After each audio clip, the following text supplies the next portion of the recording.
We are very grateful to be able to be here for our friends, family, reaching out to the nurses that we know so well. I spent 8 years on the acute care floor, and they're going through so much, and we thank you for being on the front lines. And we know how important it is to take care of yourselves, because we need you out there. And that's why we are here, because there's this place where not everyone can go to the hospital when they're at these dire straits. There's this in-between stage that people are at home wondering what they can do. And that's where we have come in as an integrative health center. We have over 20 years experience in functional medicine. When we're talking about the immune system and cytokine storm and reactive oxygen species, which are these oxidative chemicals that is causing all the destruction and havoc, and why people are going downhill so fast, we knew we had to be there on the preventative side, keeping people out of the hospital, so in the hospital they can deal with what needs to be done. So how are we helping people in integrative medicine deal with this balance of the immune system and inflammation? So I have people calling and asking me, what do we do? What do I do? How do I check my immune system?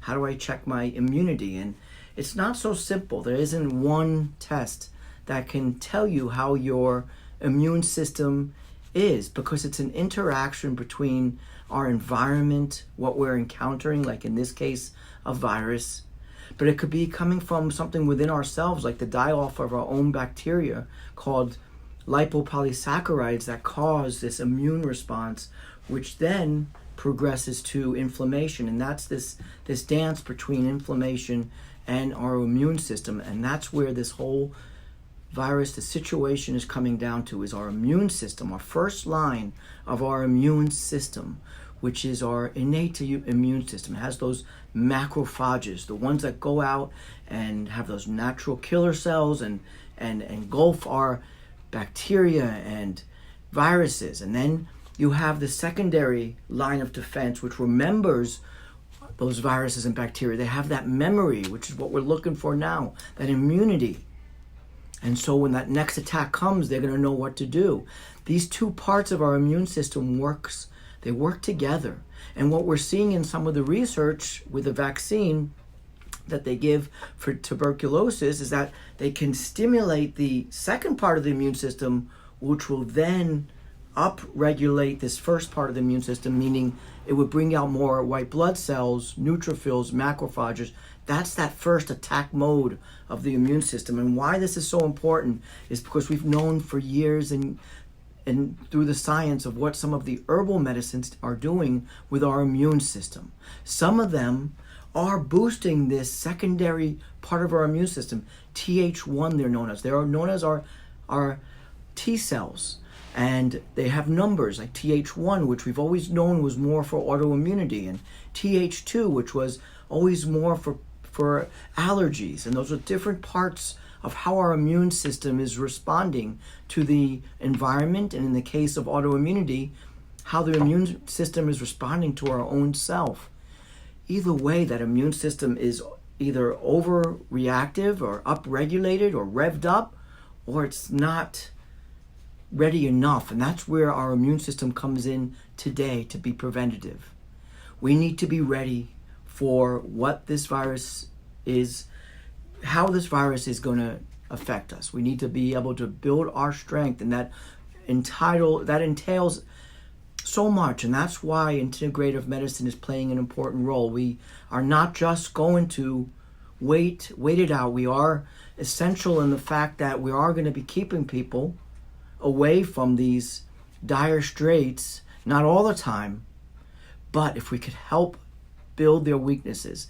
If they have hypertension, we're going to work on that. If they have their glucose is out of control and they're getting to the stage of pre-diabetes or metabolic syndrome, which means they're getting some central obesity, we've always known that that extra fat around the central area was inflammatory.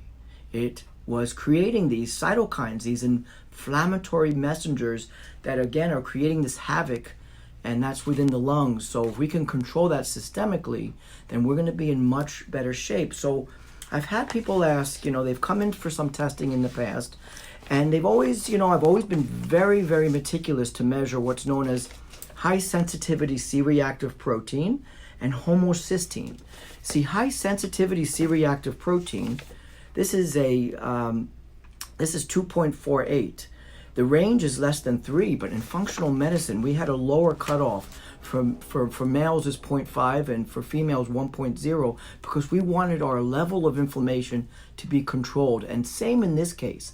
I know in the hospitals they're measuring high sensitivity C-reactive protein. They're measuring ferritin, which I also measure, which is another measurement of inflammation.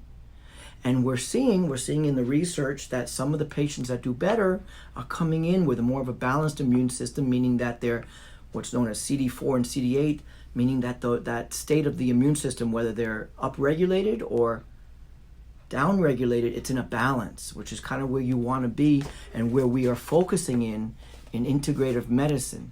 So one of the first ways that we could tell whether an immune system is functioning well is doing that high sensitivity C-reactive protein and keeping those numbers, working on it, helping a patient, helping them find out why they have this chronic level of inflammation, this low level.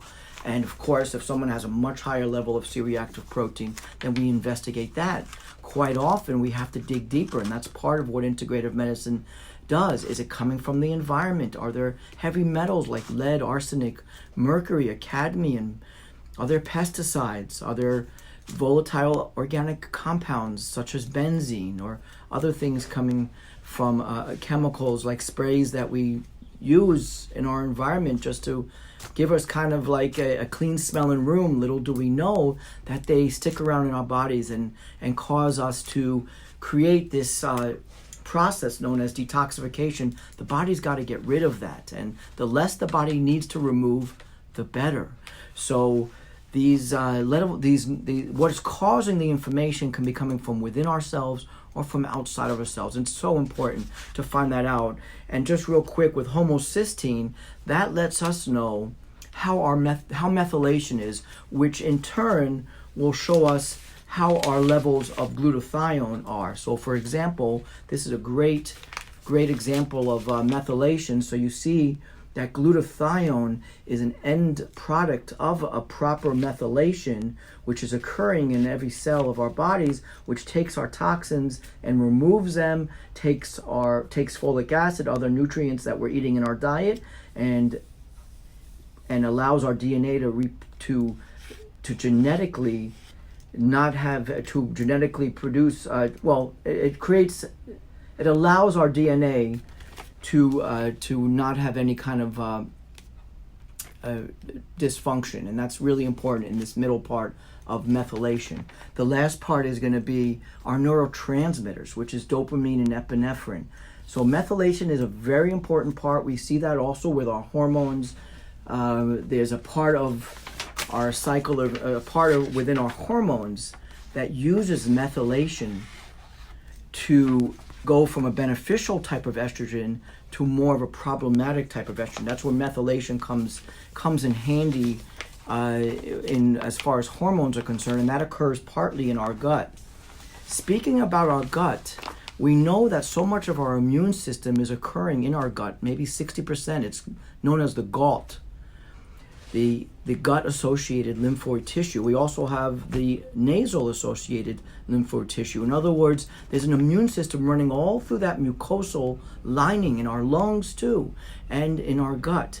So we do also a very important stool test. It's using DNA analysis. So what we have always looked for was inflammation, and how that can be measured is a marker known as calprotectin right here.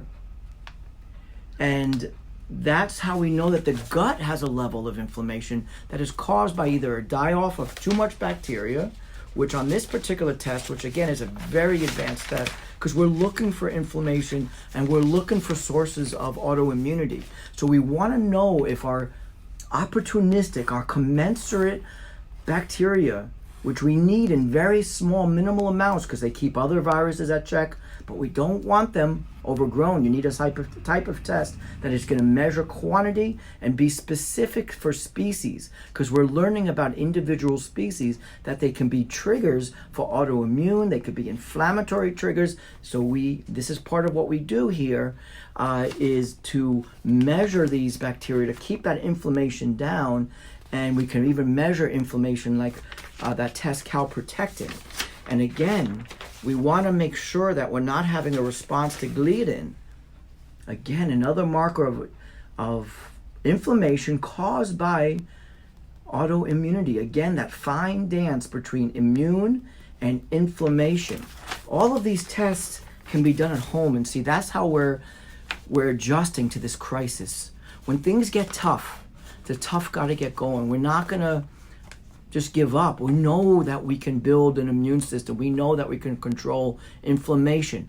We can mail these tests out. A person does not even have to leave their home. They can mail those tests back in, and I can go over those results by phone or by video, and we can start giving recommendations to control inflammation, to help this immune system balance. There are times when the gut is so leaky, meaning that we've had this overgrowth of bacteria for so long, that there are foods that we're reacting to. So it's important to know that there might be foods that are causing inflammation. See, there are foods that we eat that our immune system will react to, and that's where a lot of these food sensitivity testing is checking whether our body's reacting. But right now we're so reactive to the environment because of all the chemicals, because of all the food, the not so great foods we're eating, and because of our lack of sleeping well and stress, that if we just measured what our immune system reacts to, we're going to see that we are reacting to almost everything. Yes, that's important to figure out what it is and to keep it in check, but this particular food inflammation test is measuring inflammation. There's a point, again, the fine dance between inflammation and autoimmunity. There's a point where the person keeps eating these foods, that now it's going to create inflammation. It's going to go down the complement pathway, it's known as, and we want to measure that.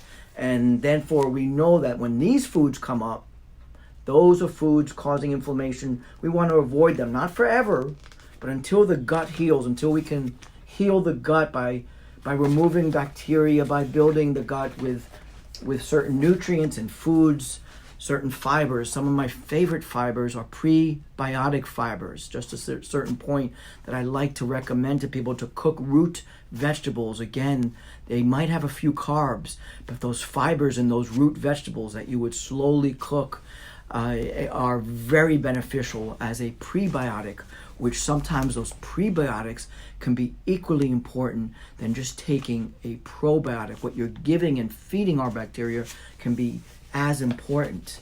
So when it comes to vitamins, a lot of us are taking vitamins, and I caution that they work so delicately with each other, vitamin D and calcium, and vitamin C, vitamin E.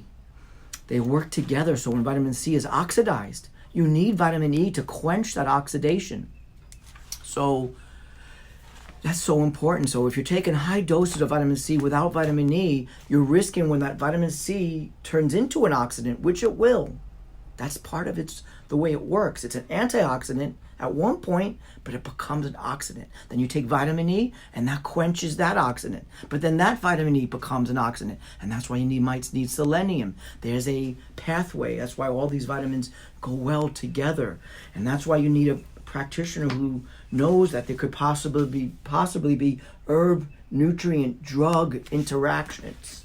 There could be drug nutrient depletions. Many medications deplete vitamins and nutrients, and that's why it's important to check for so many different vitamins and nutrients, not just vitamin D, not just calcium or your basics that you might see, but what I like to check for, what's so important when it comes to this immune system oxidation, is, are we deficient in glutathione? And if we are, we should make sure that we're either given the precursor, N-acetylcysteine, which anyway we're measuring here.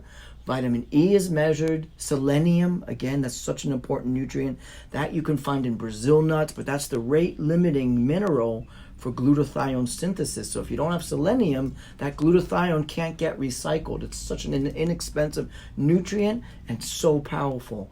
Again, the minimum required daily requirements in a multivitamin won't be at the levels that we're seeing in the research.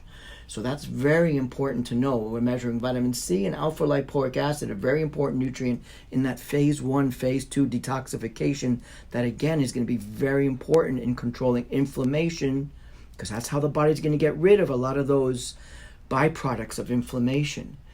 Other nutrients very important for the immune system is zinc and copper. The ratio is very important to keep that in check, not just taking high doses of zinc without thinking about how your copper is. And so there are going to be other nutrients. Again, vitamin D and vitamin A. You know that taking vitamin D without vitamin A can be a problem. So you want to measure your vitamin A as well as your vitamin D. So we are here for our friends, family. We know how important health is right now. And there's this two-tier system going on right now. I know that because I'm in communication with my fellow nurses and fellow physicians that I've collaborate with. We know what's going on out there, and what they want is to keep people out of the hospital by keeping them healthy from what we talked about. And we can do that, and we are going to be here for our patients, friends, and family. We can mail the kits to your home. You don't have to even leave your home for many of these tests.